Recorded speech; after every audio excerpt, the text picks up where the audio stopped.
Welcome to Alex and Annie, the Real Women of Vacation Rentals. I'm Alex. And I'm Annie. And we are joined today with Ed St. Onge, president of Flip.to, a dear friend of mine and a friend of the podcast. Ed, welcome to the show. Thanks for having me. I'm super excited to be here. And we're very excited. You have a guest with you that if you're not watching, you really should go over to YouTube right now and look this up because you'll want to see this. So this is Todd. Hey, Todd. And Todd is our Sphinx kitten. So look at him. What as per your request, he is. We had Todd ready for camera. He looks like he could care less to be here. Yeah. He looks like he's like 100,000 years old. Yes. So for anybody not Benjamin watching, Button. this is Ed has a Sphinx cat that they just got from Canada of all places. But he looks quite warm and cozy in that bed that you've got him in, but he's quite remarkable looking, I would say. He's an interesting cat. He's super wrinkly, but they're very lovey. They're more like a dog. So as soon as you walk in, they're right up on you and want to cuddle because they're always cold. But that makes sense. That makes sense without hair. Yes. Yeah. Oh my gosh. No, he's absolutely adorable. I remember when you posted on Facebook that you had gotten another cat and I saw the picture, I thought, oh my gosh, that is the craziest thing I've ever seen. But then as we've had our pre-calls and chatting with you offline, just seeing the pictures of him, he really is cute. He's got beautiful blue eyes and you can just tell he's just super soft. But congratulations on Todd. So thanks. Yes, I'm working from my wife's office right now, so that way I could have Todd near me. So well, we appreciate it because he was a special request for us today. So yes, head over to YouTube to check him out, or on our LinkedIn page, we're going to take a picture to post of him. But before we get started, can you give our audience a little bit of background on who you are and what your involvement has been in the hospitality space? Yeah, so I've been in the hospitality space for most of my career. I have been building technology for the hospitality space for over 20 years now. I actually, in the early 2000s, I built the first channel management platform for the industry, which was a company called EZYield that I had started after my first job in travel, which was actually working for a small mom and pop online travel company in Orlando. And my job was to call our lodging partners and ask why they were giving better rates to everyone else. And I was just tired of hearing the same answer, which was, I didn't do it on purpose. I got to Expedia, I got to hotels.com, and then the phone rang. So I'll go in and fix it. This is kind of a hassle. And back in those days, connectivity was not an easy thing. There were no APIs. So I actually had to figure out how to make it to where a lodging provider could come to our platform, set rates and inventory, and then distribute them across. At our peak, we had 900 connections. Wow. So that was my first soiree into technology. Fun fact: the first thing I had to do when I started that company was buy a computer. Oh because my I didn't own one at the time. Wow. Technology from the ground up. Yeah, exactly. But it was an amazing experience. So I had EZYield over 10 years, grew it into a very large company. We actually had an office in Sydney, Australia, an office in Barcelona, and then here in Orlando, and had about 110 employees at the time that we sold it. We ended up selling it to a company called TravelClick. It's now their distribution platform. And that was about 10 years ago now. So after selling that, I thought it was done. I was like, all right, did the thing.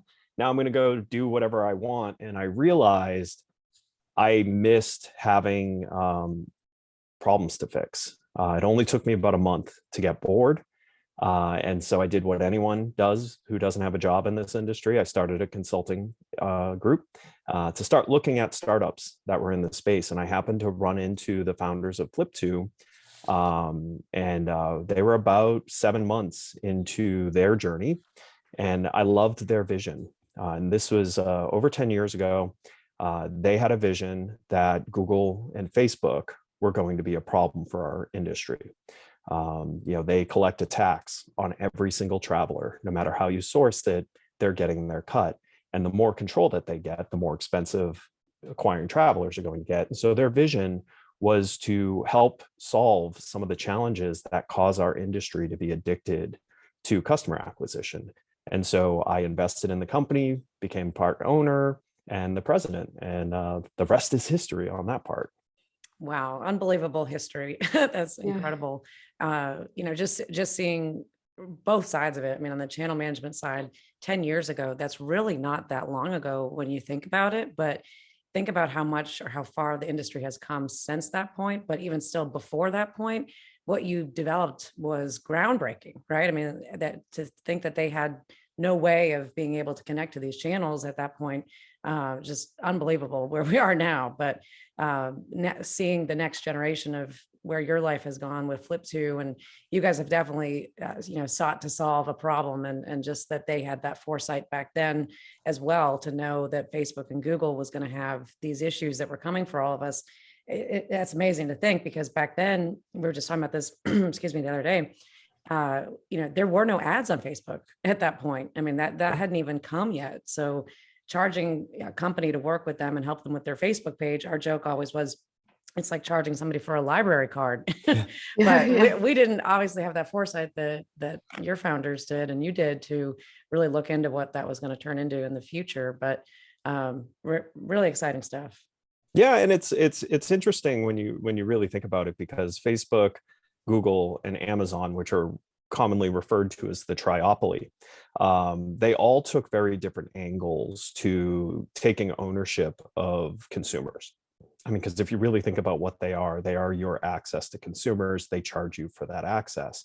And they did that in different ways, but all the same idea, which is they have so much interaction with so much of the world that they understand what the consumers of all types want, and they have the means to spend time with those consumers. That makes for a pretty interesting control on digital advertising. And when you look at the statistics of the world's revenue in digital marketing, actually it's all marketing now, those three companies get 94% of all dollars spent on marketing. That's crazy. That is absolutely crazy. Yeah. Oh gosh. I wanted to ask you, so having come from the hotel side of the business, and this, I think I was coming up in it, well, moving into vacation rentals about the time that you were starting EZYield. And I remember Expedia started their, I think it was called Condo Saver. It was through the hotels.com brand.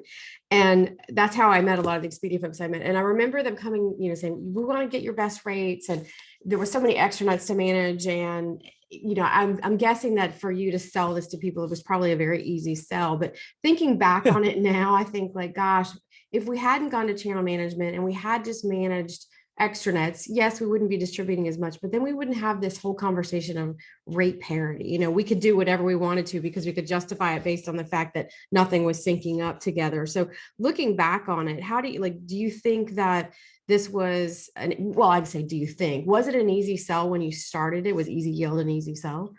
No, it wasn't. And actually, it's really funny.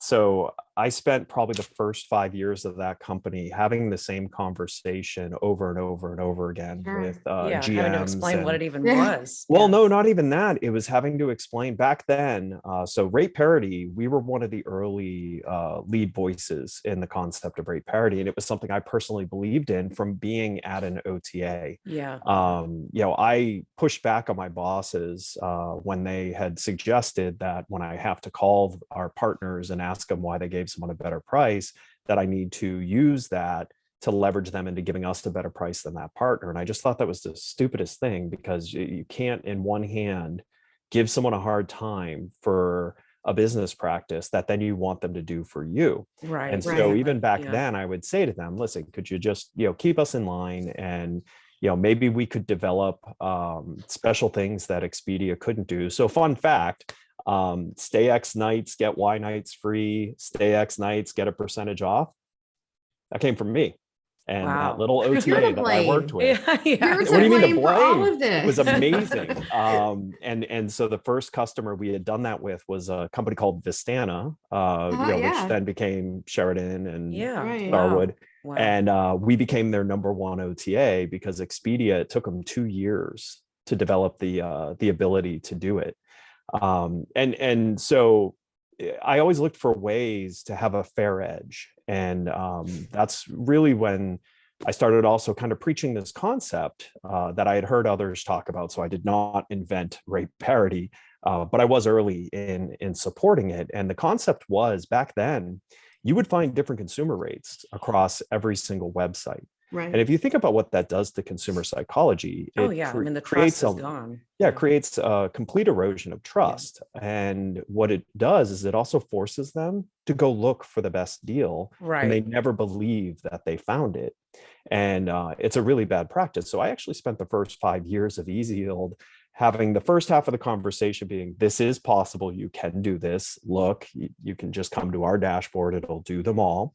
But then also explaining why they shouldn't just give the same net rate to every OTA and just let them fight it out, because that was the common mentality, was just give them all the same net rate, let them fight it out. Yep. Yep. So one thing I've learned in this industry, and it's actually the thing I like the most, is it's a really hard industry to bring new ideas to, but it's worth it. Because if you stick to it and you educate the industry will then embrace it and they'll iterate on it. But it isn't often that truly new ideas come into this space. And it takes a very long time to get the industry on board with a truly new idea. No, and that's true. I haven't worked at Expedia, and just watching when they would come up with something and they would announce it internally, and then we'd have this big rollout to partners, and you would think like, okay, well, the adoption is going to be 6 weeks, 3 months, whatever. And it was like, you find it 18 months later, it's like, well, we gave it a good shot. Let's give something, let's try something else. So, I mean, to your point, I think people are reticent for change, but I think within vacation rentals, we've been having a lot of conversations about parity and about how you handle that, just because of the markups and the channels being at different commissions. And to your point about the asking someone to do something that another one can't do, or vice versa, and they get stuck in this position of not being able to manage the rates effectively. We look at that with partners a lot. And I was actually at the women's conference in December, Amy Hinote's conference, and someone commented actually at a session that Alex and I hosted that, parity is a thing of the past. Nobody worries about parity anymore. And I think that's, while I think people are trying to dance around the subject, it's still there, and consumers are still going to look. They're still going to, their mind is still of the set that they're going to go and try to find the best rate, even though they're looking at a meta site and there's 27 different rates that are out there, but they might be off by a penny. And then at the end of the day, when you get through taxes and fees and all that, you're still paying around the same rate. So it's amazing to me what people will do to save 2 cents, but they'll do it. So anyone who says that parity is a thing of the past doesn't know what was happening before parity was an accepted practice, and what was happening. And we need to remember these parts of our history, because our industry tends to promote very aggressively. So the people who remember this are senior executives in our industry now. They're not in the line level decisions. But when there wasn't parity as a practice, and when that wasn't built into contractual agreements, you were beholden to whoever in your market decided to sell themselves out to one of the OTAs by giving them an exclusive rate. And that would then force you to keep position. You would be forced to pick an OTA that you gave the best rate to. And that actually starts a really difficult cycle, that once you do that, that OTA becomes your most dominant OTA. Once they know that they have you, that's when the margins start increasing. And we've seen this cycle over and over and over again of the OTAs swinging in and out of leveraging their control. And to be fair, this isn't an evil practice. They're doing what businesses do. Because they're still beholden to Google. You gave and me Facebook runway at the end of the day as well. Well, they're publicly traded companies for the most part, so they have a board to. But parity and the industry accepting parity as a practice is actually a way to not be in that game, to not have to play that game at all, to not have a desperate, partner in your market actually make doing business difficult for the whole market. And it was, anyone who was in the early days of revenue management, I think back to those times, it was these were like insane negotiations that you Yeah. ended up having to have, and the Yes. stuff you ended up having to give to compensate for not being willing to give, the best price to a specific OTA, still ended up hurting. And Parity pushes back on that. And I just challenge everyone to look at, with the EU ruling about OTAs not being able to require parity in their contract, go look at who put the money behind that. It was the OTAs. They wanted that. They wanted the EU to put that clause into play because they don't want parity. They don't want it at all. It's not they will make more money if our industry does not practice rate parity. Yeah, that's really interesting. I hadn't even thought about it that way, but it makes sense. But revenue management, as far as vacation rentals is concerned, is really kind of more of a new thing within the last probably 5 years or so. And you compare that to the hotels that have been doing this for minimum of 10 years, probably what, 15, 20 years. I don't know how It long started to goes become back, but a really respected and educated aspect of the hotel industry in the mid 2000s, like Yeah. Okay. 2004, 2005 is when you Yeah. started seeing real degree programs developed for it. Yeah. Previously, it was head of reservations, got promoted up to this Right. new position of thinking about the revenue strategy and things like that. But it's relatively new. The interesting concept with vacation rentals is all the variables that you have as a vacation rental operator in differences in units types and differences of FF&E inside of your units. That creates challenge from a pricing perspective. It also does create a bit of opportunity because you don't have a standardized offering. It actually gives you the ability to be less susceptible to other competitors affecting your ability to get your price in your market. Right. Yeah, Yeah. I mean, absolutely. We our talk revenue about management is much more looking at our own past data, which for newer companies, obviously they don't have that, to price on. But for us, being in business for 35 years, we've got a lot of prices to look at. But it's a challenge too, though, because you've got new owners and new companies coming into the market that their prices sometimes are wildly high and wildly low. And for the consumer looking at it, if you're on VRBO or Airbnb, one, it's hard to find the same property across platforms, but two, you could find a similar property that is priced just crazy different than the one that you're looking at. So, from a strategy standpoint, I think that's where it's challenging for property managers nowadays. But our revenue management has been brought up on a different basis, that most of what our industry is doing now is technology based. So you have the wheelhouses of the world and beyond pricing and these different tools that they've kind of taken it into their own to say, okay, we're going to automate all this, and you can sit back and you can pull the levers as needed. But that's probably the way that they had to do it, because, back 5 to 10, not even 10 years, maybe 5 to 8 years ago, max, that this was coming on the scene for vacation rentals, there definitely wasn't anybody within a vacation rental company that had any experience in revenue management. And I remember when we first told our homeowners, it was our first of the year newsletter, that we were going to be doing this new practice.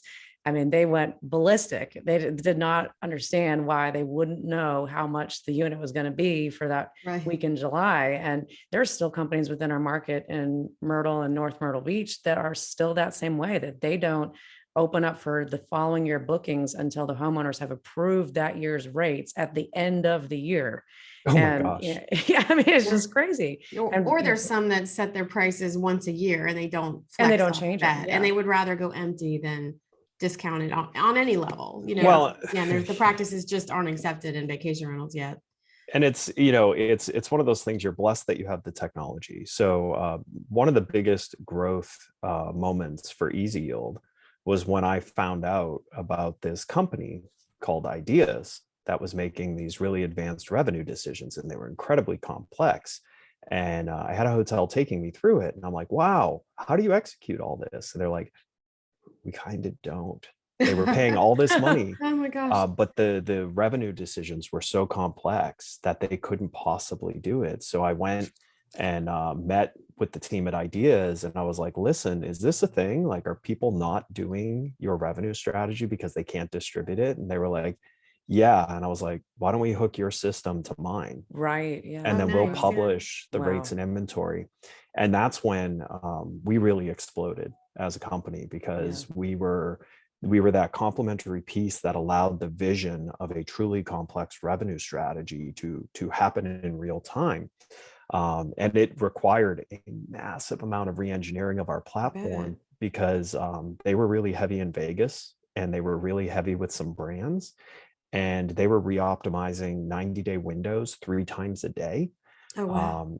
So we actually had to build intelligence that if the final rate change resulted in a consumer rate change difference of less than 5 cents, we would not make the change for at least 24 hours. And so that actually fixed some of it, but it actually put us in a position where the things that kept me up the most at night at that point were whether or not hard drives would get faster, or whether or not RAM would get faster, because we were pushing the envelope of what you could do with server-side processing, because we would take the rate strategy and then we would turn it into net rates. So, the big thing about EZYield was you could just set your consumer rate. You could say, I want to sell for this much. And we would take that input and calculate to the highest possible net rate that you can get, taking into consideration the rounding strategies, the different approaches versus gross margin and margin, value-added tax, whether it's inclusive or exclusive. It's a ton of computation. And so when you get massive dumps from the revenue management systems, we would suck up entire bandwidths of entire racks of servers. It was really interesting, but revenue management actually made channel management more valuable, and vice versa. It was, a really interesting concept together. So I have a question on that. So I sit in channel management now. I work for Lexicon, and we're one of the kind of leading channel managers within vacation rentals that operates kind of both sides of the space. So we operate kind of in the hotel sphere. We work with cluster representative listings, and we also work with key level listings. And there's been a lot of talk on our side that channel management is kind of going the way of the dodo bird, that there's people can do it through their PMSs, or that the channels have so much technology that they can just absorb the rates and handle it based on either rate rules or promotions or those type of things. From your perspective, I mean, you're not sitting in channel management as it is now. What do you see or you think is the future? So it's interesting. When I started EZYield, I had in the business plan that at best it would be a 5-year opportunity, because the CRSs would have caught on that was a thing. If you actually look at channel management, it shouldn't exist. The CRSs very much should have taken distribution as part of their focus, but they didn't. And let's be honest, CRSs shouldn't exist. If the PMSs had built their architecture correctly to everything it takes to engage with the consumer, you wouldn't have had CRSs. So I've always thought that channel management was disruptible by the systems that actually should be doing that, waking up and realizing, oh man, we should be doing that. And I'm not gonna lie, like EZYield was white labeled by a lot of the biggest CRSs to be their distribution platform, which I always chuckled at, because I'm like, I'm only doing this because you fell asleep at the wheel, and now you're paying me and inviting me further in. So the other thing that's problematic for channel management right now is all the channel consolidation. And so this was something else we saw coming. And it was part of the reason why we timed our exit when we did, was channel consolidation makes the case for channel management a bit harder. The other thing that makes it difficult is almost all the major channels have created fully public APIs. So anyone can build a channel manager. And, all of those things put together really makes it a hard outlook to say that this is going to continue as is. And so, and I think you can look at some of the other early entrants into channel management. So not long after us, Rate Tiger was in, channel management. They were a rate shopper at the time. They now do completely different things with eRev Max and all of that. You look at Rate Gain, who was maybe 5 years after us.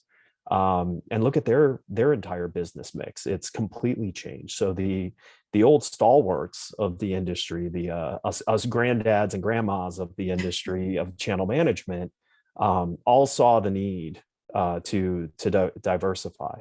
even SiteMinder, and you look at like what they're doing, they have completely diversified as a company. They started as the cheapest, most basic channel manager. That was literally their competitive edge. Was they were $25 a month for channel management.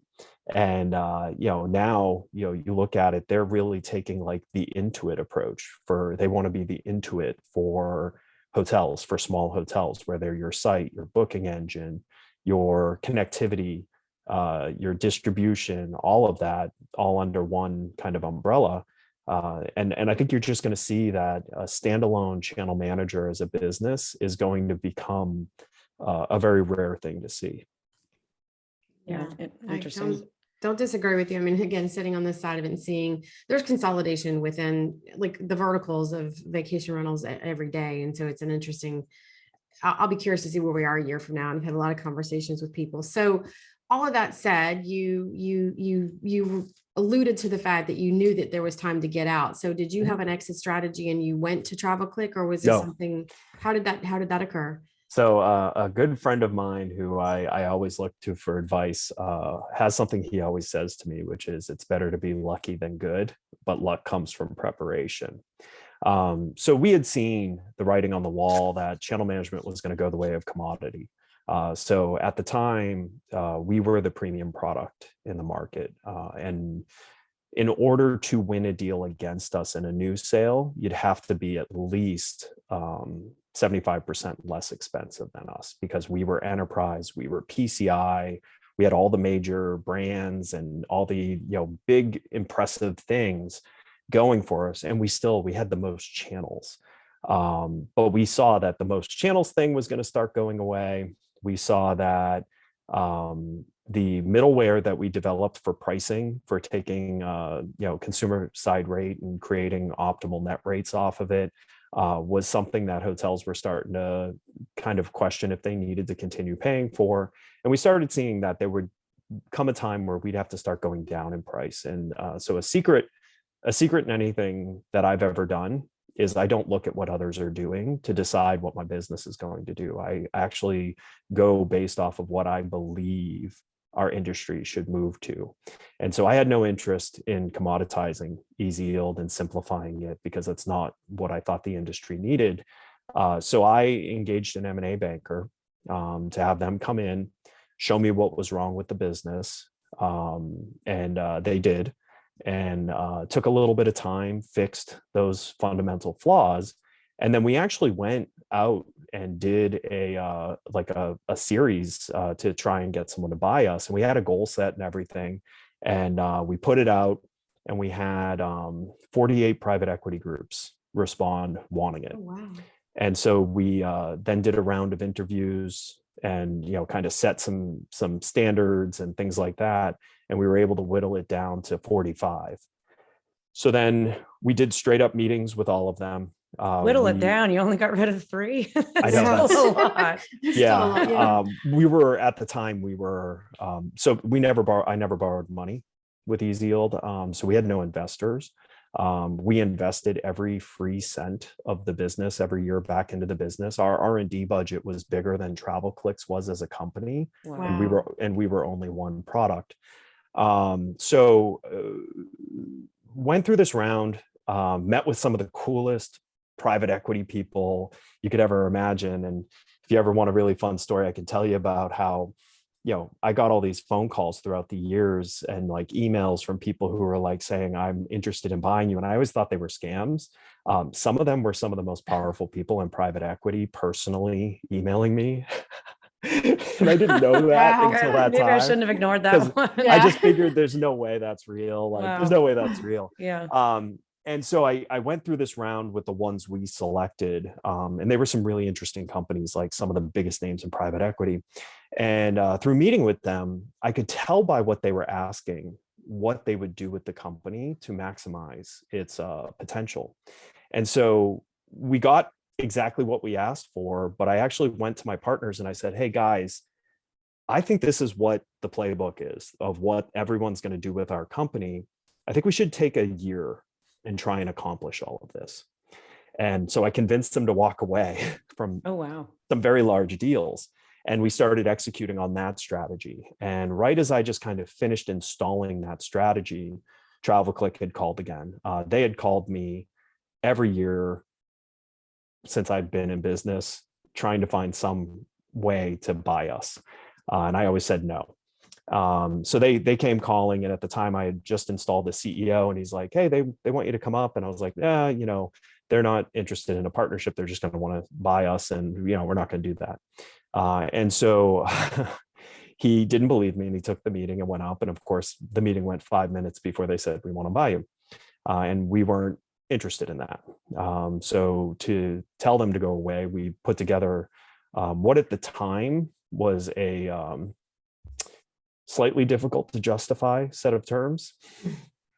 And they accepted it.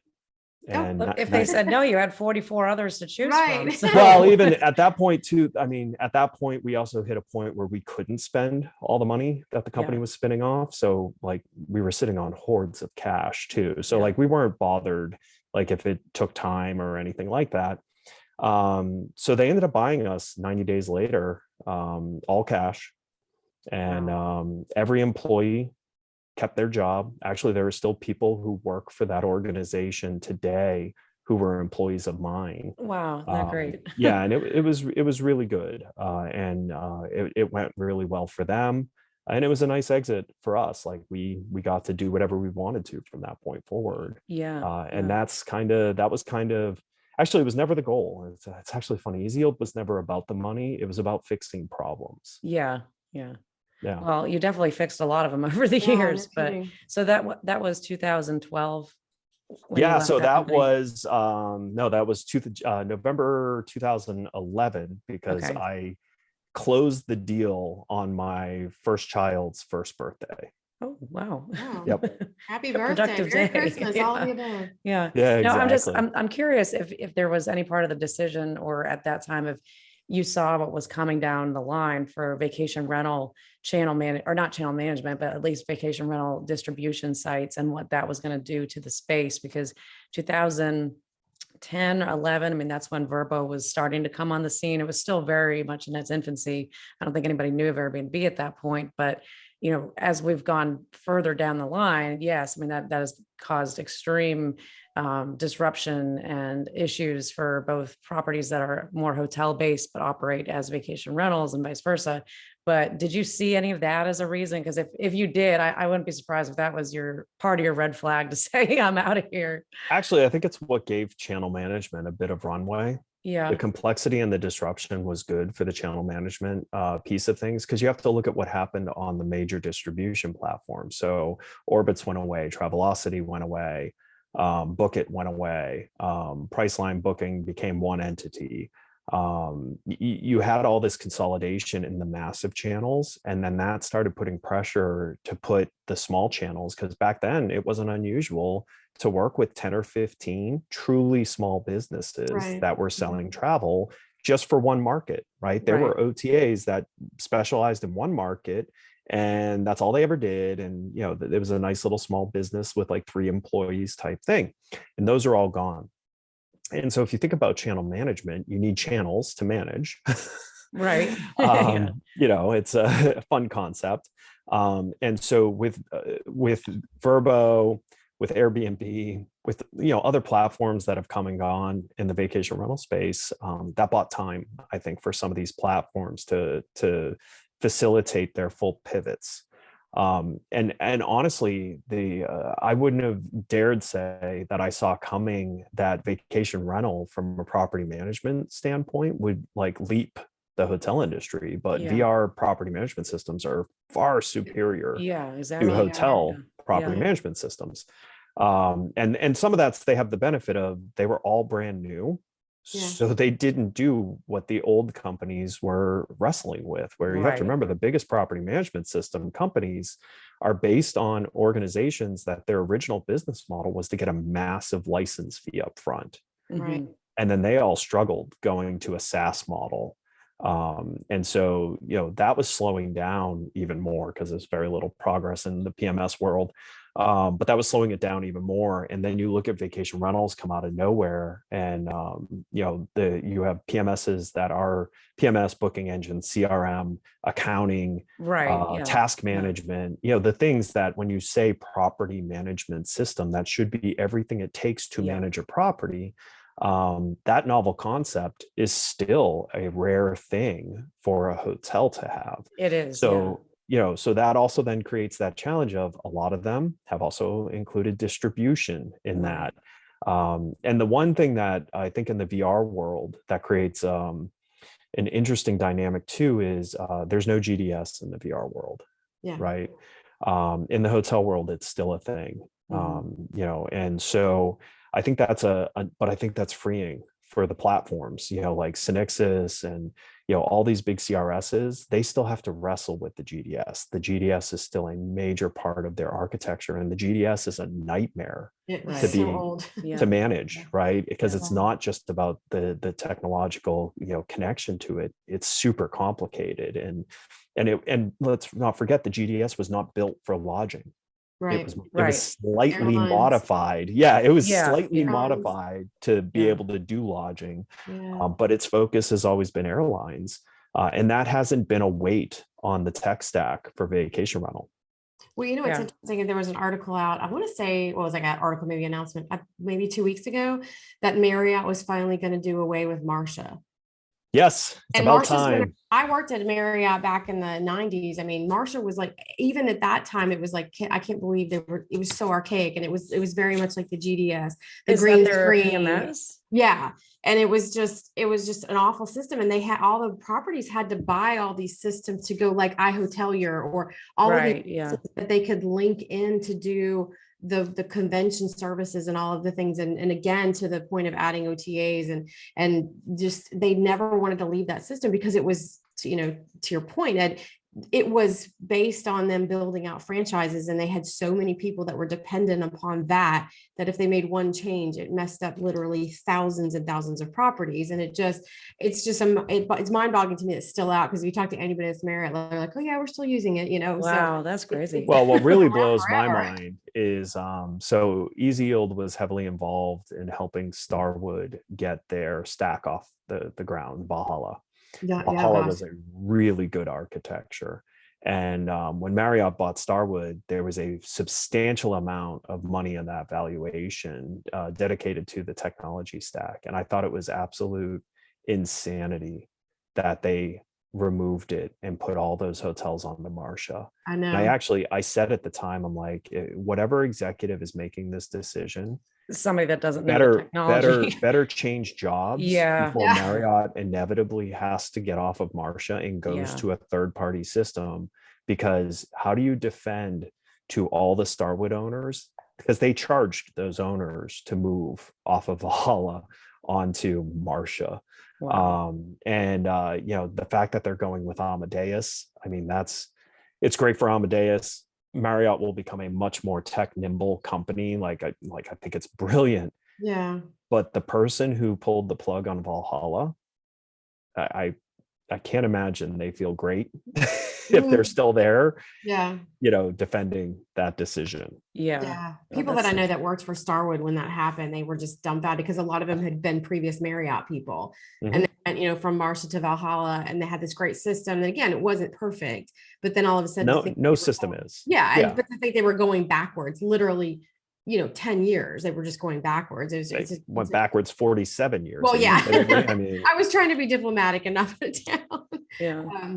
Gosh. Yeah. Yeah. So the industry is just really, it's interesting, like to your point that, and we talk about this all the time, the vacation rental side has been much quicker to adopt technology, but it's again, vacation rentals have been around forever. I mean, it's longer than hotels, if you really think about it, but they didn't adopt and didn't become tech savvy until the last few years. And I think COVID just exacerbated that need to be integrated with different systems and how things work out. The other thing I'll that say though is, and I'm sorry, Alex, Yeah, I just want to hop in on that, is most of the sophisticated vacation rental operators have pretty sophisticated real estate practices. Yeah. And the real estate industry for selling homes and commercial properties and things like that, was very early to content marketing, marketing automation, and a lot of those concepts. So it doesn't actually surprise me that as those companies started seeing the benefit of this, business unit that probably just started as an experiment for most of them,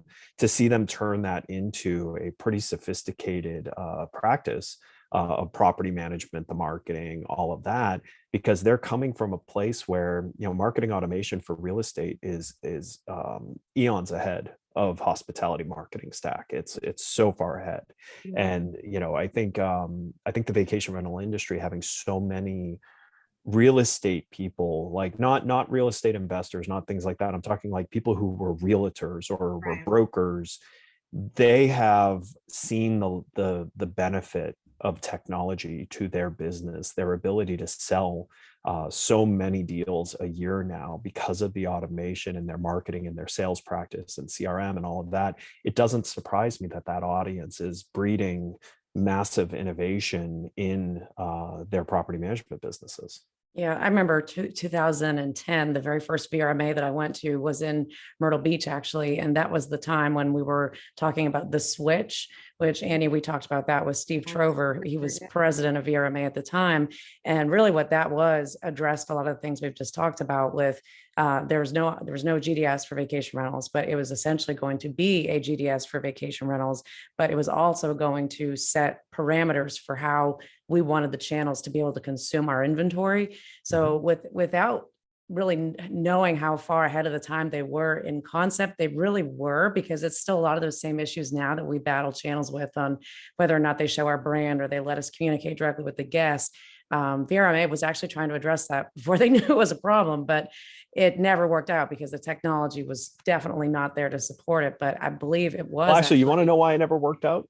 Why? It's actually really funny. So when I was starting EZYield, I had done a lot of research on why standardized connectivity wasn't already a thing. And I created a rule book for myself to kind of follow with EZYield. And what I found was anytime a standard approach has been created to connect things or a standard way of doing business, anytime it started to hit any level of scale, people realized there was more money to be made working against the standard. So why the GDS wasn't the answer for OTAs was because the GDS forced the OTAs to all work the same way. And they realized that that was detrimental to their ability to grow. And so these standards, this pipe dream of creating standard connectivity or a standard way of business practice, our industry on the supplier side, hotels, vacation rentals, you can all dream about it all you want, but I just want you to understand, right as you feel like that's getting to the finish line, you will see a movement in business disruption that is designed to work outside of that standard. And so one of the rules of EZYield is we had to standardize the ability to work with everyone easily without forcing any of the end channels to have to comply to any type of business standard. Which is near impossible for vacation rentals, right? Because you think about even just from hotels, at least some of the things are done fairly consistently as far as how rates are done on a nightly basis and minimums and fees. But when you look at vacation rentals, they have all those things, but the myriad of different combinations is just unbelievable. And I think that's been the complexity for the PMS companies within our space and the channels and the channel managers like Annie and even Condo World, when we distribute our properties out, to put that together in a way that can be consumed on the other side properly without a bunch of errors. But technology is a really great thing when it works. Sounds good. Well, Ed, we're really enjoying this conversation, and I think that we want to carry it on, and we want to talk about your next chapter, your Flip.to chapter. So I think what we'll do is we'll wrap it up here. We'll call it a day, and we'll do a part 2.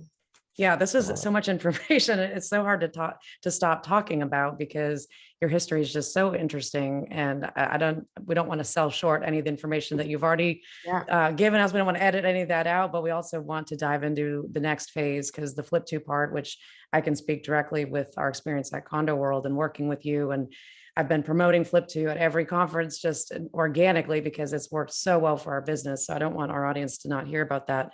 So we will call this part 1. And if anybody wants to continue the conversation and listen more, please stay on next week for part 2. But in the meantime, Ed, if they want to get in touch with you, what's the best way to contact you? So you can find me on pretty much any social media platform, Edward St. Onge. You can check out Flip.to by going to Flip.to. And yeah, you'll see me at any of the major industry events. I'm always around. Awesome. Thank you, everybody. And if you want to contact Annie and I, you can go to alexandanniepodcast.com. And if you're enjoying listening to the show, we'd love to hear from you. If you can write a review on our website or Apple Podcasts or wherever you listen. And can we see Todd one more time for everybody watching on YouTube, or if you're not, please go over and see him. There he is. Oh my gosh. Todd. He's so cute. Bye, Todd. Bye, everybody. Bye, everyone.